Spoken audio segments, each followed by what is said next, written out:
Magandang hapon mga ka-its, mga ka-silent. So nasa time marker karon nga ato lang i-drawing. Mahirap mag video na i-actual na kasi malaki itong area to Yan area to. Yan area. So dito mag-focus lang tayo dito. Pag wala kayong kumpas, magawa lang kayo ng crossline. Basic lang to, basic. Pero napaka-importante ito kasi ito big builders to na malaki sa bandang west, tapos mayroon siyang counter isa sa gitna, at sa bandang east mayroon pa rin nakaliter para siyang letter P na bato. Ito malaki pa rin to. Ito kunwari lang to maliit, pero malaki ito sa personal. So ang pag-usapan natin saan talaga ang object. So ngayon yung pinaka fulcrum point natin, yung dalawang bilog. Yan, dalawang triangle formation sa bato na may dalawang bilog.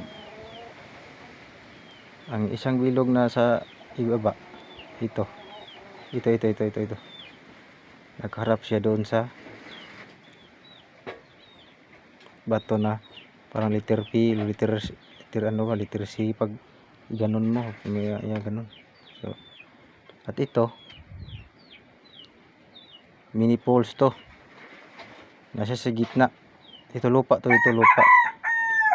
lupa. Yan, lupa to dito, lupa. Ito old balloon. So ang asimot natin west, back asimot east. So ang asimot natin dito ang fulcrum point. So dito siya nagharap.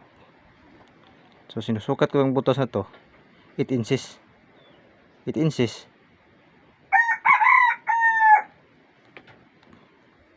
Ang kan precision sa 8 inches to yards to 24 feet. Pag sukat ko dito 20 feet. Pagdating dito tatama ang 24 feet sa kanto ng water mini poles. So imposible dito may item dito. Yan, dito side sa mismong batong letter P. Pero pag tingnan mo, mura siyang pagkung walang paa. Dito sa banda dito lupa na to, wala na tong ano. May mga bato na dyan pero bandiri na siya Yan, water. Ito all balloon. So tapos dito minong letter B dito na malaki na arrowi patungo sa lupa. So compare natin sa gadget, hindi lang gadget ng ano natin, remap lang tayo, dapat bago gadget. Letter B dito naka-arrowi dito sa lupa. Yan, dalawang bato, isang bato, dalawang butas, dalawang bato ang hinaharap niya. Pagkatapos sukat tama 24 feet dito at dito 20 feet dito. So posibleng may isang deposito dito. Ang mayroong marker dalawa sa bato nito. Ito yung marker. Ganun lang natin ang marker na nakuha ko dyan. Yan, ito siyang marker. Ulitin yung papel. Ito siyang marker. Panambirti yung pag ganun. Tapos butas. Ang isa ganun, butas. Yan, itong marker na to ay nandito. So na-confirm ko nga dito may yung isa deposito, at dito maliitan lang. Pag dating nyo sa site, hindi pareho sa site, hindi pareho pero talaga naka-align siya. Yan, isa, dalawa, tatlo. Yung fulcrum point natin ay sa west. So balik tayo sa east. So posible dito sa gitna ito sa poles, mini poles. Water to water, old balloon. At talagang dito ang na-confirm na mayroong item. Napakasimple lang. So marker to, ito hindi basta-basta magalaw, at pati ito. At ito, pwede itong kunin, pero pag makuha siya, meron siyang supporting marker na napakatigas. Ito, side yung dalawa. So imposible yung dalawang item dito, may item pati dito. Kasi dalawang butas dalawang butas. So ibang setup naman mga silent ay. Ibang setup. Pero sana simula tayo sa ganito. Step 1, step 2, step 3 to 4, ganun pataas. So yun lang, cross line, basic pattern. Tapos naka-align talaga siya. Totoo talaga to.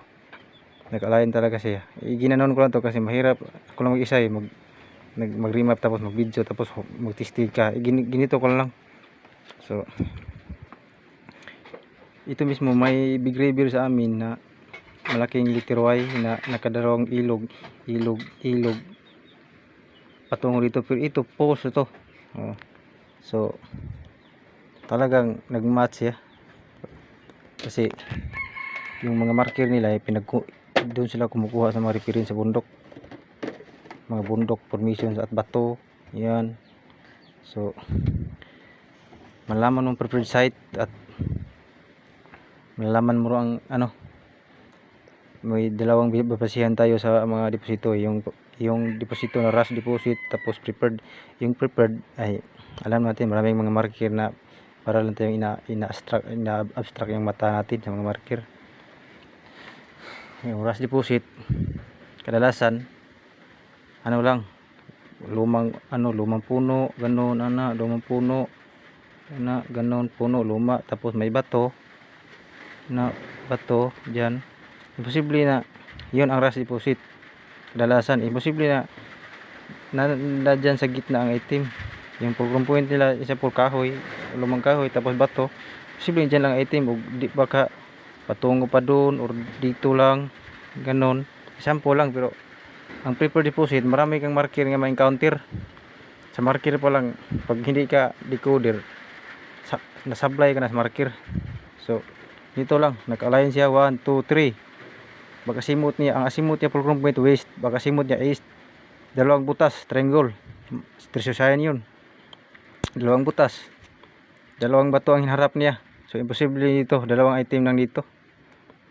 Yan ang mga katiis, napakasimple lang. Pag dapat linisan lang natin mga marker, yung importante. Kasi ito basta-bastang marker, ganoon lang kapangit, pero yun talaga dito to nakalagay. Dito sa banda, malaki ito kunwari ito drawing lang to pero malaki ito.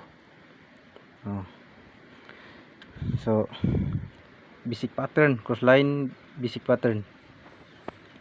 So actual to na remap ko, yan. Malapit ito sa poles, mini poles. So yun lang mga tits, maraming salamat.